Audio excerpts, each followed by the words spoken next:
Halo, halo, halo. Assalamualaikum warahmatullahi wabarakatuh. Berjumpa lagi dengan saya, ASP Ahmad Sudi Pratikno, ya, di channel saya, YouTube ya. Jangan lupa like, comment, and share ya, teman-teman. Baik, kita berjumpa lagi teman-teman di tutorial online UT, pada prodi PGSD, khususnya pada sesi 5 mata kuliah Bahasa dan Sastra Indonesia di SD dengan kode SPGK 4409. Tema kita pada sesi 5 ini adalah berkaitan dengan hakikat sastra Indonesia dan cerita anak-anak. Sebelum kita diskusi sejenak, jangan lupa untuk teman-teman presensi, mengerjakan tugas, dan berdiskusi. Untuk diskusi sudah saya sertakan penulisan daftar pustaka. Mohon mengerjakan sendiri, mengutip dengan baik. Jangan menggunakan AI, dilarang menggunakan AI ya. Harus jurnal, harus buku, harus artikel ya. Baca sendiri, percaya dengan kemampuan sendiri itu jauh lebih bagus ya daripada hanya mengandalkan AI yang tidak tahu kebenarannya. Apalagi copy paste, pasti ketahuan, tidak mungkin tidak, pasti itu ya. Sesuatu yang pasti akan ketahuan ya. Jadi tidak bisa dielakkan. Gunakan bahasa sendiri, kata-kata sendiri. Kalau Anda ingin lulus di tutorial online ini, teman-teman ya.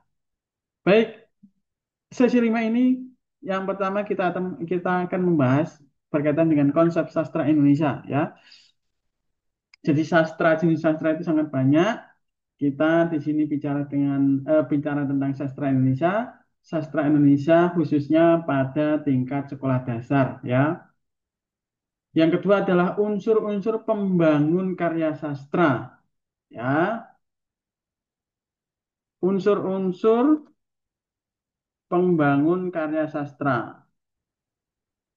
Ini sudah ada di apa namanya di buku tutorial buku BMP ya, buku modul pembelajaran perkuliahan. Ada unsur intrinsik, ada ekstrinsik, ada alur, tokoh, tema, latar waktu, latar tempat, latar suasana, gaya bahasa, majas, amanat, sudut pandang itu ya, itu beberapa unsur-unsur di dalam karya sastra, khususnya sastra anak. Yang ketiga adalah hakikat cerita anak-anak.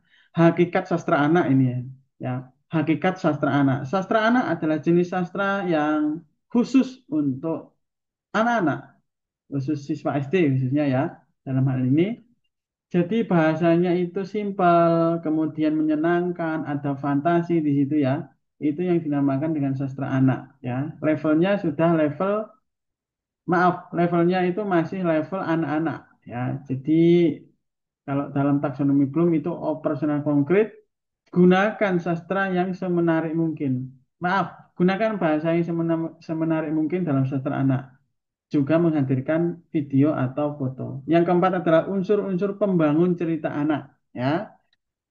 Unsur-unsur pembangun cerita anak. Ada tokoh, ada latar juga ya, dan sebagainya ya.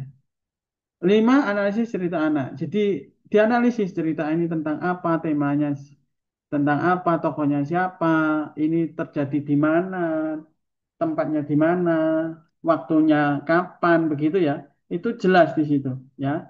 Di apa namanya modul ya, teman-teman.